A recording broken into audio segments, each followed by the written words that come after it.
Un terme qu'on entend de plus en plus dans les discussions concernant les franchises multimédia, c'est celui de canon. Terme qui nous vient à la base de la religion et qui sert aujourd'hui à séparer le grain de l'ivraie. Ce film fait partie du canon, mais pas cette BD. Savoir ce qui est canonique dans une franchise est devenu aujourd'hui un véritable moteur de consommation. Si les événements de tel spin-off auront des conséquences sur l'œuvre principale, ça veut dire qu'il faudra regarder le dit spin-off. Et au contraire, si une œuvre ne fait pas partie du canon, vaudra-t-elle la peine qu'on y consacre du temps? C'est des questions qui se posent avec des franchises comme le MCU, mais surtout avec le mastodonte Star Wars. Et d'ailleurs, tant qu'on parle de Star Wars, j'aimerais vous présenter le sponsor de cette vidéo. Non, trop peur. Tu devais rétablir l'équilibre sur YouTube, pas le plonger dans les placements de produits.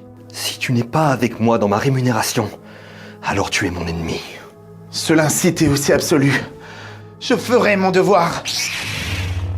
Avec mon sabre personnalisé Golden Hope par Sabre Galactique. Ne sous-estime pas mon Crimson Moon.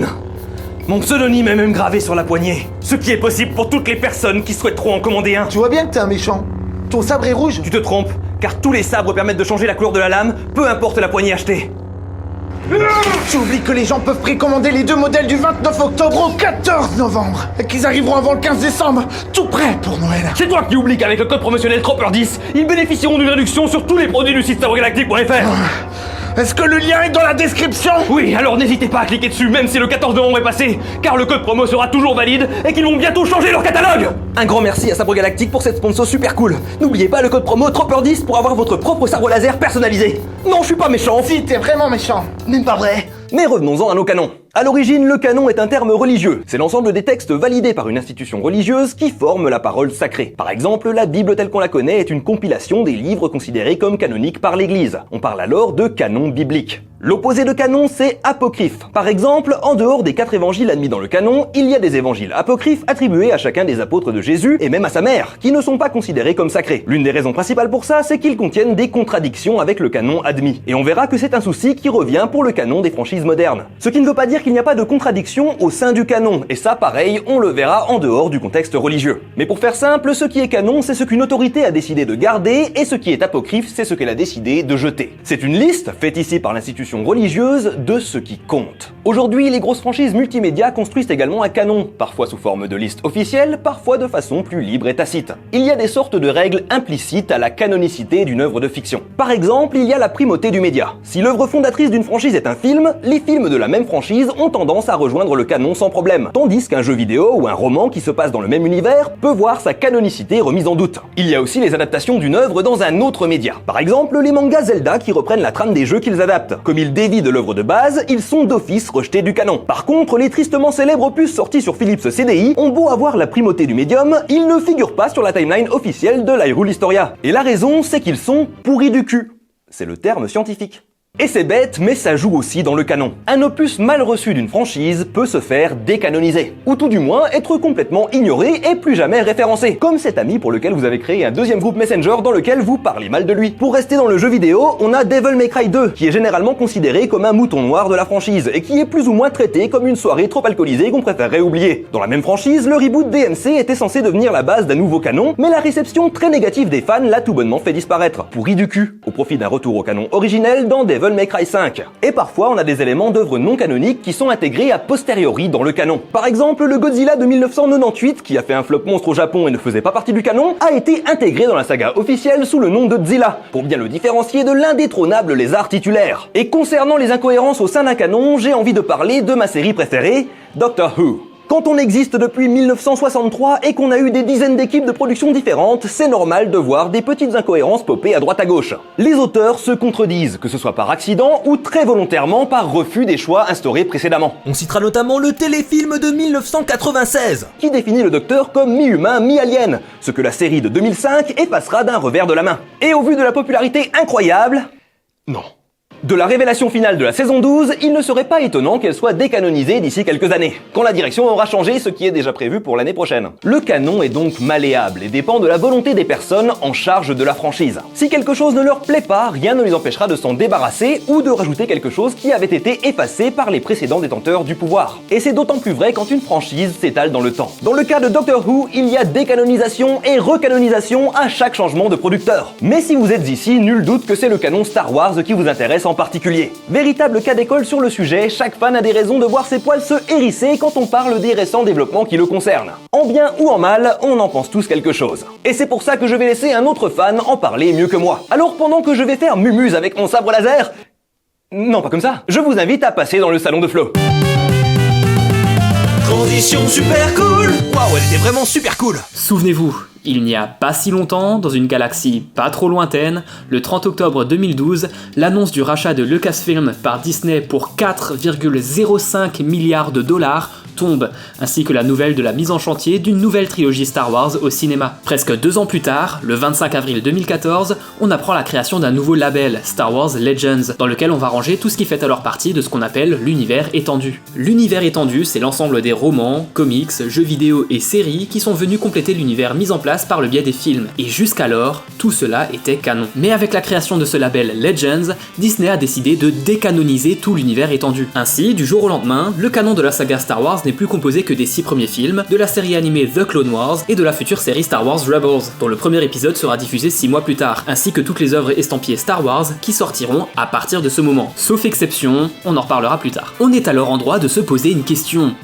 Pourquoi avoir balayé d'un revers de la main des décennies de lore? Pourquoi supprimer ainsi de la continuité de la saga des centaines, voire des milliers d'œuvres? Eh bien, contrairement à ce qu'on pourrait penser, la réponse ne se trouve pas dans le communiqué officiel de l'époque, qui reste aussi vague que possible. Afin d'assurer une plus grande liberté créative et aussi pour préserver l'élément de surprise et de découverte pour le public, Star Wars épisodes 7 à 9 ne raconteront pas l'histoire présentée dans l'univers étendu post-Retour du Jedi. Si l'univers que les lecteurs connaissent évolue, il n'est pas abandonné pour autant. Les créateurs des nouvelles œuvres Star Wars ont un accès complet au riche contenu de l'univers étendu. Il est vrai qu'il est plus facile de créer quelque chose en partant de zéro plutôt que de devoir s'assurer que ce qu'on écrit ne contredit pas un obscur roman sorti 20 ans plus tôt. Et qui plus est, ça aurait impliqué de devoir réintroduire certains personnages ou concepts à toute une partie du public qui s'en serait tenu uniquement au film et n'aurait pas suivi l'univers étendu. Mais est-ce que ça aurait vraiment posé un problème? Parce que premièrement, pour éviter tout problème de continuité, Lucasfilm dispose de l'Holocron Continuity Database, une énorme base de données contenant toutes les informations sur littéralement tout l'univers de Star Wars. Tenez, apparemment en 2013, elle contenait pas moins de 61 000 entrées, et je suis prêt à parier qu'elle a encore été enrichie depuis. Et grâce à cet outil, qui est a priori toujours utilisé aujourd'hui, Lucasfilm pouvait s'assurer qu'une nouvelle publication n'en contredisait pas une autre. Et deuxièmement, pourquoi les spectateurs ne seraient-ils pas enclins à accepter qu'ils ne connaissent pas tous les tenants et aboutissants de l'univers dans lequel se déroule l'œuvre qu'ils sont en train de regarder? C'est bien ce qui s'est passé à l'époque de la sortie d'Un Nouvel Espoir, non?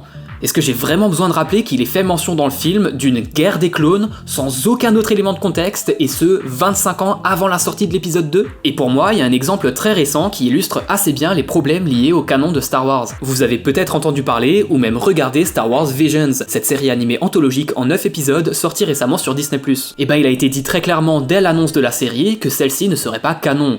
Et après l'avoir regardée, je comprends pas pourquoi. Certes, il y a certains éléments qui ne collent pas avec ce qu'on a pu voir dans les films, mais la timeline de l'univers Star Wars s'étale sur plus de 25 000 ans. 25 932 ans très précisément, selon la chronologie Legends. C'était vraiment si impossible que ça de placer chaque épisode de la série quelque part sur cette timeline? Et soyons fous, on aurait même pu imaginer que certains des épisodes se déroulent dans une autre galaxie. Et encore, c'est même pas si fou que ça quand on sait que toute une partie de l'univers Legends raconte l'invasion de la galaxie dans laquelle se déroule la saga par les Yuuzhan Vong, une race de guerriers venus d'une autre galaxie. Et en parallèle de tout ça, alors que du nouveau contenu hors canon est produit, le contenu qui, lui, en fait bien partie, reprend des tas d'éléments d'œuvre de l'univers Legends, de design de vaisseaux à certains noms familiers, ou encore d'autres exemples plus notables. Revan, l'antagoniste du jeu vidéo Knights of the Old Republic, est mentionné dans le guide visuel de l'épisode 9. Ouais, ok, là il se mouille pas trop. Dirge, personnage hyper charismatique et badass de la série animée Clone Wars, et non pas The Clone Wars, est réapparu en 2020 dans des comics. Les Commandos clones, héros du jeu vidéo Star Wars Republic Commando, ont été réintroduits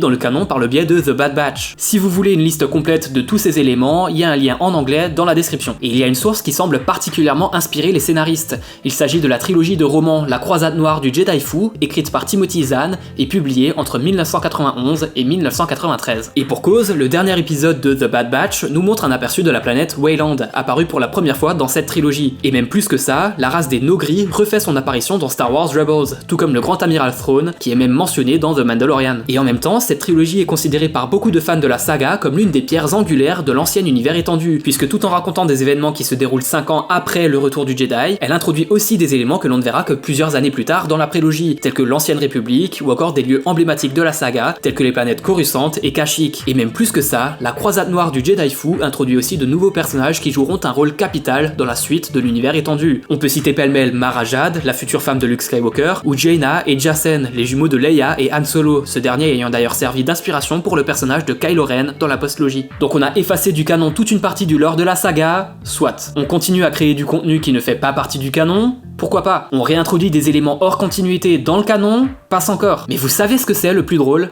C'est que Disney et Lucasfilm s'en mêlent encore les pinceaux dans ce qu'ils ont déclaré comme étant canon, l'exemple le plus probant étant le personnage de Jango Fett. Dans The Clone Wars, on nous dit que ce n'est pas un vrai Mandalorien pour mieux nous annoncer le contraire dans The Mandalorian. Et ça, ce n'est rien comparé au moment où le canon devient carrément un obstacle au storytelling. C'est par exemple le cas avec ce qui est mon arc préféré de The Clone Wars, l'arc de Mortis, dans lequel Anakin Skywalker a une vision du futur. Il se voit devenir sombre papou et décide alors de céder au côté obscur pour tenter de l'empêcher. Sauf que les événements de The Clone Wars ne peuvent pas interférer avec ceux des films, donc Anakin finit par tout oublier. Et c'est vraiment dommage parce que c'est un super arc narratif qui approfondit le personnage d'Anakin, en plus de développer sa relation avec sa padawan Ahsoka et de donner une nouvelle dimension à la mythologie de la Force. Et pour finir, un dernier élément tout bête, vous avez vu le nombre de fans de Star Wars qui réclament que la postlogie ne soit pas considérée comme canon. Partant de ce constat, on peut se demander si l'existence d'un canon est réellement utile à une saga telle que Star Wars. C'est quoi le plus important quand on crée un univers de fiction?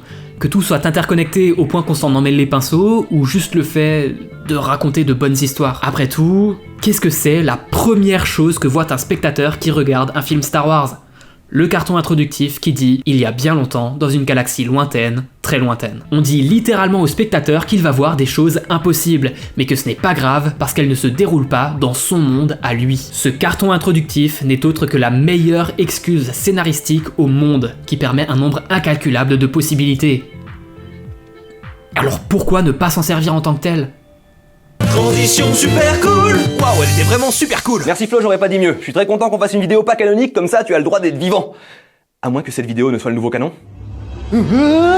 Mais web-série en hiatus ou non, il est certain que le canon est un sujet qui fascine autant qu'il dérange. Personne n'aime entendre que sa partie préférée d'une franchise a été retirée de la liste. Faut-il pour autant se débarrasser tout bonnement de la notion de canon? Et je ne parle pas d'Anna de Armas. Si je suis assez d'accord pour dire qu'il pose problème quand on parle de Star Wars, notamment à cause d'une gestion catastrophique de la chose, je pense que le canon peut remplir un rôle positif. Non pas comme une liste des choses qui comptent, des uniques parties importantes d'une franchise, mais plutôt comme une liste de recommandations. Et si le canon devenait simplement une suggestion? Plutôt qu'une tentative vaine de forcer la cohérence sur des franchises écrites à plusieurs mains et qui ne pourront jamais éviter des contradictions sur le long terme. On devrait savoir aujourd'hui que si on veut de la cohérence, ce n'est pas vers les franchises multimédia qu'on devrait se tourner. C'est le privilège des œuvres contenues qui se suffisent à elles-mêmes. Quand on part sur des univers partagés, des spin-offs et autres délires de continuité, on tombe toujours sur un os. Toute la notion d'un canon le prouve. On essaye de prétendre qu'il n'y a pas d'incohérence en effaçant les opus qui ne collent pas à l'évolution de la franchise. Alors faisons du canon ce que ça aurait dû être depuis le début. Une liste pour aider les gens à s'y retrouver dans ces franchises gargantuesques. Pas un guide de ce qui compte et ne compte pas. Je reviens sur l'exemple de la franchise Zelda. Non, c'est pas une obsession, c'est de l'amour.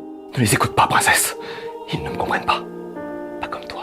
La timeline officielle d'Hyrule Historia, c'est un petit guide sympa, mais vain, puisqu'il essaye de relier des œuvres pensées comme indépendantes. Nintendo a répété pendant très longtemps qu'il n'y avait pas de continuité entre les jeux, que c'était des expériences uniques. C'est pour ça que la timeline est inutilement compliquée et bancale. Et quel est le jeu qu'ils ont sorti juste après la publication de cette timeline officielle? Breath of the Wild, un jeu qui se passe tellement longtemps dans le futur qu'on ne peut pas le placer sur la timeline, parce qu'on s'en tape. Arrêtez de penser aux autres jeux, profitez de celui-là. Je te serai toujours fidèle, princesse. Link ne te comprend pas aussi bien que moi. Est-ce qu'il contredit le canon? Oui, absolument. Et on s'en bat les steaks, le canon n'est pas important. Ce qui compte, c'est que ce soit un bon jeu. Et je pense que ça vaut pour toutes les franchises multimédia. S'il y a des gens qui n'ont pas regardé Star Wars Visions parce que c'est pas canonique et que du coup ça sert à rien, eh ben ils sont passés à côté de quelques épisodes incroyables. Des grands moments d'animation qui sont par moments super fun. Après il y a l'épisode 2. L'épisode 2. Pareil, si vous n'avez jamais tenté Clone Wars de Tartakovsky, foncez, c'est du pur plaisir. Peu importe que Disney ait décidé qu'il n'était pas sur la liste. Faites votre propre canon dans votre tête. C'est ce que font les fans de Doctor Who depuis les années 60, et la série est encore en forme et partie pour un énième nouveau départ. Enfin nouveau, avec l'ancien producteur qui revient quoi, mais mi-nouveau quoi.